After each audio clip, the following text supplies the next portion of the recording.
In this video, I'm going to show you 10 tips to improve your Shopify store.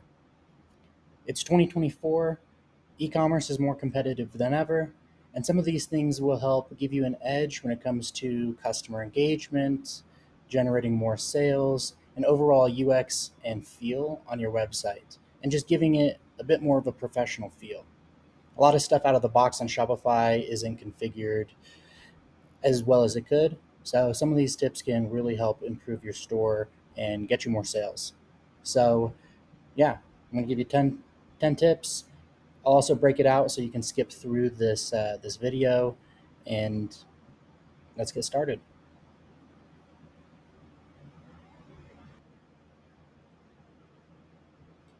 The first thing we're gonna do can probably have one of the biggest impacts on your revenue out of anything else that I tell you today. And this is creating a email sign up pop-up form. On Shopify, you're able to edit the sign up form that comes predefined at the bottom of your footer, but we're going to make a pop-up so that you can entice every user who visits your store with either a discount or just seeing your newsletter. What we're going to do to build this pop-up form is go to the App Store. And it's actually an app built by Shopify, so you can be sure that, well, one, it's free, and two, that it's secure, it's good, it's reliable. So just search Forms. It's called Shopify Forms, developer Shopify. We're going to install this. And of course, you don't need this if you have an email service tool like Klaviyo or something like that. But this is a good start if you don't have anything like that quite yet. So what we're going to do is create a form. We're going to make it a pop-up. We'll call it just pop-up subscribe. And we'll make it an overlay. Leave that default color, that's fine.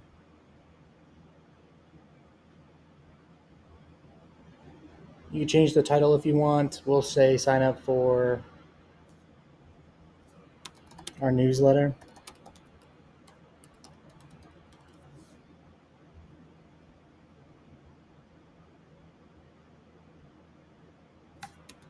We're going to edit this content here to say something like complete the form to sign up for exclusive deals and new products.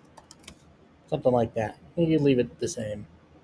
We can add additional fields if you want to capture that, but the default first name and email is pretty fine. Let's say last name. We'll make it a required field. We'll drag it up above email. And if you want a birthday, if not, you could exclude it. For now, we'll keep it. Or we'll add one. Looks okay, so maybe you wouldn't actually add this, although it depends. You could say we'll give you birthday discounts or something like that. And then you can offer a discount if you want to say sign up for our newsletter for 25% off or 15. You can create a coupon for that. You can also add an image if you'd like. It'll go above the text. Make your sign up form look a little nicer. Behavior, we want it to appear on all devices. We'll show on all pages. We'll display on the first page view, but we'll wait for maybe 5 seconds. And then we'll also want to add an additional tag. That way we can identify them later on and send unique emails to them. So we'll just call it pop-up email sign up. If you want a notification sent to you each time someone signs up, you can check this box. Otherwise, we'll leave this empty. So I'm going to save this.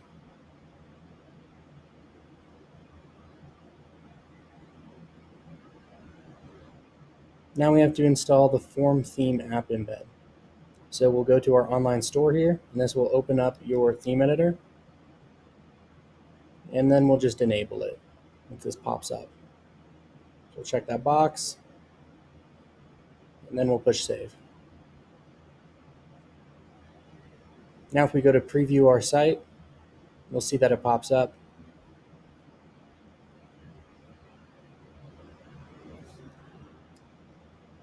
There we go, which is not bad. If someone clicks away from it, it will close it. Otherwise, we can fill this out. So I'll just say Dominic, just put an email.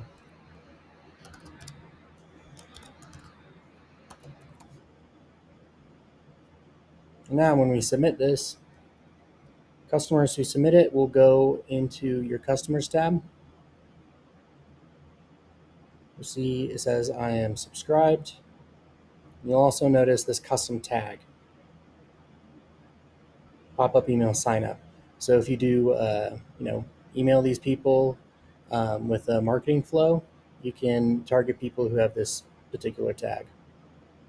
So this is a great way to, add extra engagement to your website and get extra sales. All right, the second tip I have for you is related to the main collection page.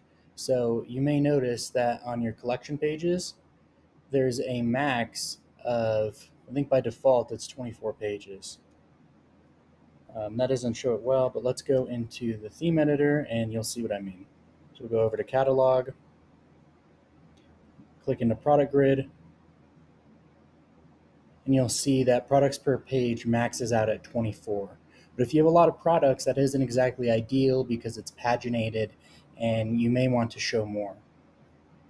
Shopify has a max limit of 50 products per page. So we're going to go into the theme code and change our code so we can increase it from 24 up to 48. I generally don't like pushing the max on 50, so 48 is a number I like to use. So we'll start just going to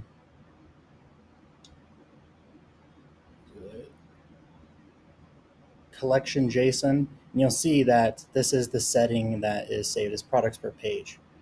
But don't change anything in the JSON. Where we'll go is main collection product grid. So we'll close templates. It's going to be in sections. I'm going to scroll down to main collection product grid. We're going to scroll all the way down to the schema. And you'll see here where the schema starts, there's the ID products per page. Minimum's 8, max is 24. Step is 4. That just means it just increases by 4 every time.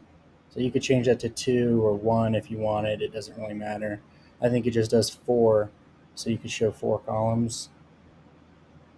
Actually, I don't know why, because you could show 5 columns. Anyways, we're going to increase this to 48. We'll push save. And now if you refresh this page, we'll go back to product grid, and we should see that we're able to go up to 48 now. See? Unfortunately, my test store only has like 13 products, so I can't show you fully, but this works. So that's the second tip for you. So the third tip I have for you is removing this powered by Shopify link in your footer. We don't want that. It looks a little spammy. You really only want to show your store name. So we're going to go into the theme file again. And it's going to be in the footer code. So I'll just close all these for you. Go to sections, go to footer.liquid. And then I just search, push Command F and search for powered by, or just powered. So we'll see here on line 340, there's this copyright content powered by link. You can just delete it. For now, we'll just comment it out. To make a comment in Liquid, we'll do curly braces with a % sign, and it will complete it for you. And we'll just write comment. And then to end the comment, I'll just paste it at the end right here and write end comment. You'll see these get highlighted with the normal syntax highlighting. So we'll save this and go back to review our theme. So there's powered by, and now it's gone. So that's the third tip. All right, so the fourth tip is related to just changing the default font. Don't always like it, so I'll show you how to change it if you want to use a different font. So you go into the theme editor, you go to typography, and then there's headings and body. So if Helvetica bold, we might want something like maybe space mono. So you could click that, and some of the fonts, not all of them, allow you to change the weight. So we'll change to bold, and now you'll see the header has changed. So we'll just select that for now, and then we'll change the body text from Helvetica to something like Inter, and we'll do Inter regular.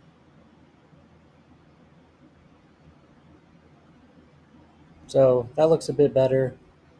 Maybe not space mono on these product names. I might need some additional configuration, but overall, I like having space mono for page headers. I think it looks kind of cool. And then enter for the rest of the text. So yeah, that's how you change that. But you can really change it to anything else. So actually, instead of space mono bold, let's use, it's called basic commercial soft round. Yeah, make that go bold. Oh yeah, that's pretty nice. So I'll just select that, and now our font's updated. We'll save that. Cool. So that was the fourth tip. The fifth tip I have for you is a bit optional, but it's changing the layout width from, a lot of times it'll often be defaulted to 1200 pixels. I like increasing it up to 1400 or 1600. And if you use bigger monitors, you'll see a bigger impact. It just looks better, in my opinion. It's kind of hard to tell in this editor, um, but change it for yourself. You'll see if you have the default of 1200. I suggest increasing it. It just looks a little better. The sixth tip I have for you is related to making your buttons round. So by default, the shop buttons will all come square. Ignore these. I made this custom, um, and manually made these round. But everywhere else in the store, you'll see square buttons. To change it, we'll just stay in theme settings here. We'll go to buttons, and it's quarter radius. So I like to do something like 25 pixels, but increment is by 2 pixels here, so we'll just do 26. And update that.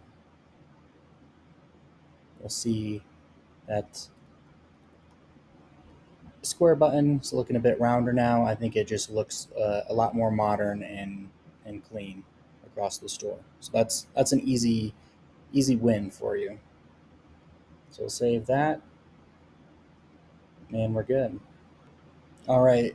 Similar to the first tip, this seventh tip is related to helping you get more sales, specifically upsells in the cart. So let's go to the cart page and just click on this bag here, or you can click this drop down and click on cart. And by default, this is how the cart looks. So we're going to add a new section, and we're just going to put a featured collection. So this would be like a curated collection you create for products you want to upsell to everyone before they check out. So we'll just select a collection. I have a bunch of like automatically generated products in the store, just samples. Um, but ideally, you'd make a curated collection for stuff you specifically want to show. So once we add that, we're just going to change the image ratio to like portrait, so they're all the same size. We'll show second image on hover. We'll also do the quick add button, and you'll notice these are all rounded. We want to remove this view all. We don't want anybody going back into the collection page if they're already this far in the checkout process. There's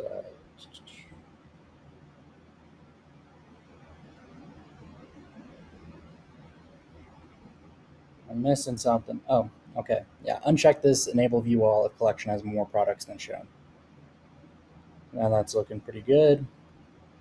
You could change things if you'd like, make the heading bigger. You might want to change this from featured collection to you may also like.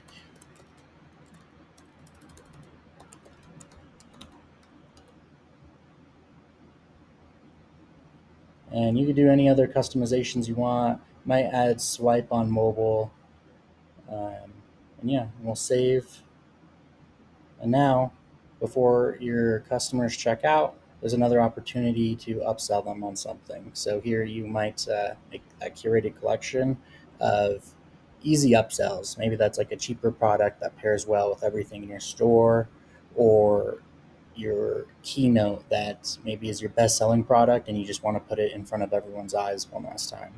So, yeah, there's the seventh tip for you. So the eighth tip I have for you is similar to rounding out the buttons, but we're actually going to round out input fields. So you'll notice on certain pages that have a form, it looks just a bit outdated and a bit blocky. And if the footer has like the email sign up, you'll also see the squareness is just kind of blocky. I think right now it's at 2 pixels. I'll increase it just a little bit more by going into theme settings, and it should be inputs. Yeah, right there. And we'll do corner radius from 2, maybe 6. Some themes by default come with like 0. You'll notice 6 just looks a lot better, a lot more modern, especially on the sign up form here. Um, you could increase it to something like 10. It's pretty round though, but overall, way better than the default. I think it's a big improvement. So we'll save that. That's a quick win for your eighth tip. The ninth is related to turning off the country selector in the footer. So sometimes your theme will come enabled with this on. I may have turned it off already. On mobile, it just looks kind of bad, a bit messy. And if you're new to Shopify, you're probably only doing sales in US region anyways. So you probably want to hide this. Plus, you'll notice all of the currencies will say USD for these countries, which doesn't really make sense. So I just turn off country and region selector, language selector, and yeah, I think that looks pretty good right now. So we'll call that the ninth tip, but the 10th is kind of related with it. It's turning it off in the header. So you'll notice sometimes the header comes enabled with these. I think I turned them off when I was working on this theme at some point earlier. But again, we don't really want this country selector appearing. And if you haven't configured all of your markets in the Shopify settings, it's going to show the currency issue. Right now, it won't even expand it, which is kind of weird. So we'll just turn this off again. It just looks a bit cleaner. However, if you did want to fix that issue with the currencies looking weird, we'll click this market settings thing.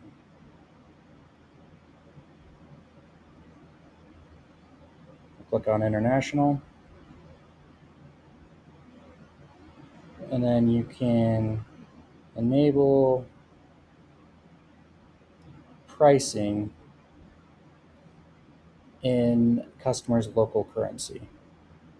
So we'll keep the base currency as US dollar, but we'll enable this.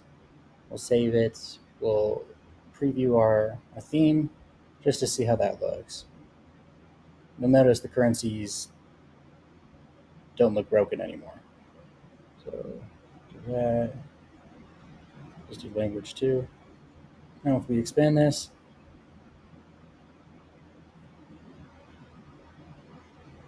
weird. For some reason, it doesn't want to expand. I may have done some customizations elsewhere, but just to show you kind of what I mean, I'll show you it on the footer.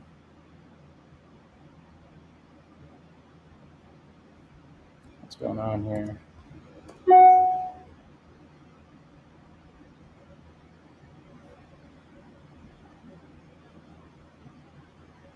Cool. So we'll enable this. Now when we click this, maybe it's because I'm in the editor. It's being weird.